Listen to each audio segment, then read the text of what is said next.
Welcome to This Explainer. I'm Dr. Chem, and today we're going to build a complete cinematic view of the fundamental laws of probability. We're going to take all that abstract math and turn it into practical, real-world reasoning.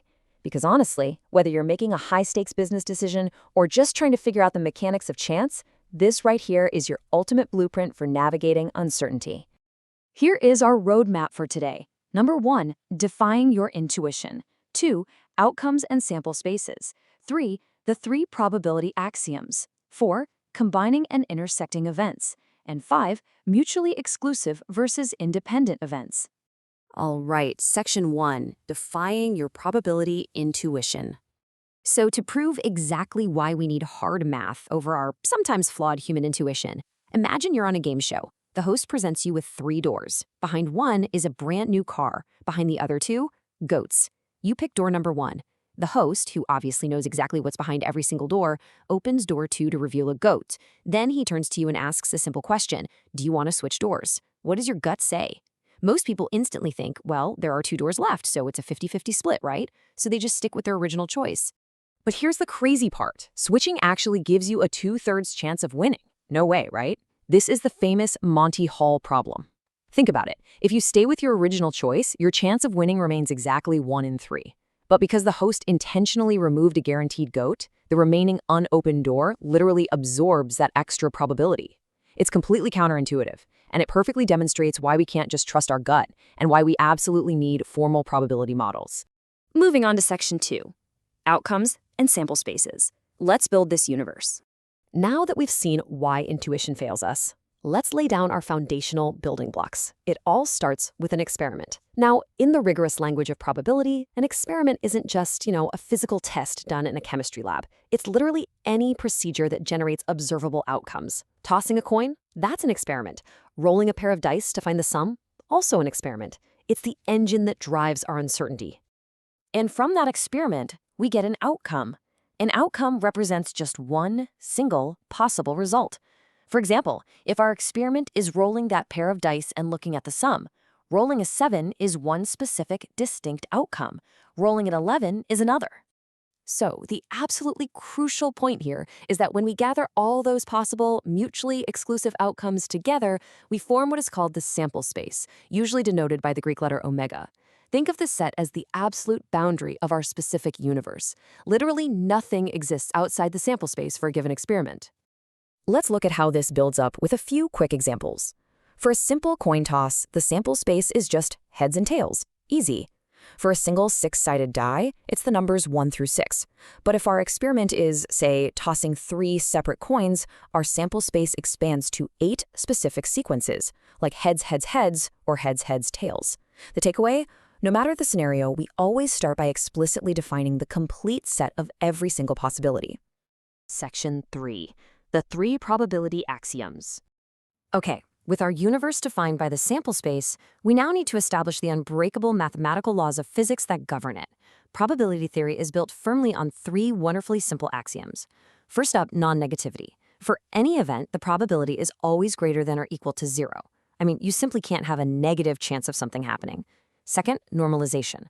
The probability of the entire sample space caps out at exactly 1. And third, additivity. If you have distinct, mutually exclusive events, you can calculate the probability of their union just by adding their individual probabilities together. I really want to emphasize that normalization axiom for a second, the number 1. The probability of the entire sample space must equal exactly 1.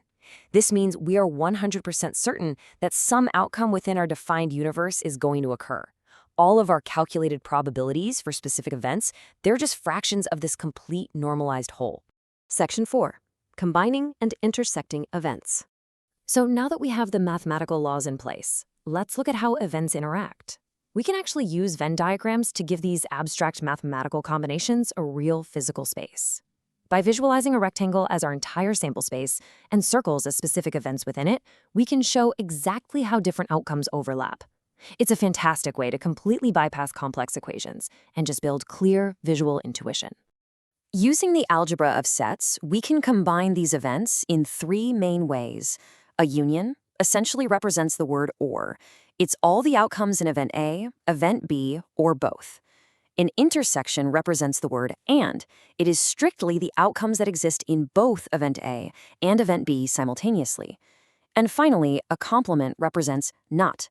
It includes absolutely all outcomes in the sample space that are outside of event A. These are the primary tools we use to carve up our universe. Section 5. Mutually exclusive versus independent events. The big showdown. This brings us to the real climax of our explainer. The critical and, let me tell you, highly confused distinction between mutually exclusive events and independent events. Mutually exclusive events simply cannot occur simultaneously in the same trial. Think about rolling a single die. Getting an even number and getting an odd number are mutually exclusive. It is physically one or the other. Independent events, on the other hand, mean the occurrence of one event does not affect the probability of the other. If you toss two separate coins, that first coin landing on heads doesn't care about or influence what the second coin does. Mathematically, the difference between the two is super striking. For mutually exclusive events, the probability of their intersection, A and B, is exactly 0. They cannot overlap, period. But for independent events, the probability of their intersection is found by simply multiplying their individual probabilities together. Furthermore, for independent events, the conditional probability of A given B is just the probability of A.